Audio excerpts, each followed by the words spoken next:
Op zijn dag had hij net het gevoel of is het een Pinksterweekend. Het wie koud en het weer van de morgen zelfs jestig. Maar van de middag hier de droege periode de oerhoorn en waar het al is even wat luchter in de lucht. Maar verder is toch die te lege temperatuur, de sterke wind, die staan gewoon ik eens even een beetje deli aan zo. Maar de komende dagen, de Pinksterdagen, zullen er net min uit. Ik denk wel knap zelfs. Het zal net de top simmerwaar worden. Ik zet het op een berichtje. Joen en vannacht, joen al komen ze op zinnen. Vannacht flink opklarings, er toch een temperatuur om er bij de 6 of de 7 graden heen. Op Eiland krijgt even een graadje heen en de wind eerst, nat eerst en die is zwak, matig, krijgt 2, 3, daar houdt het op. Die houdt hem dus wel.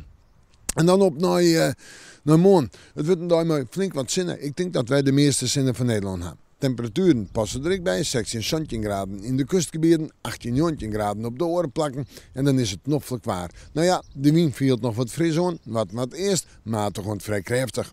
In de jontie droeg, in de nacht droeg en dan op naar Pinkstermanje. Het fietsen, het keertsen en geen maar terug.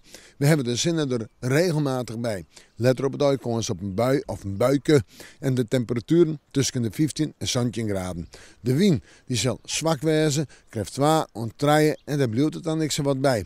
Ja, en dan gaan we op naar de orendagen, het vooruitzicht.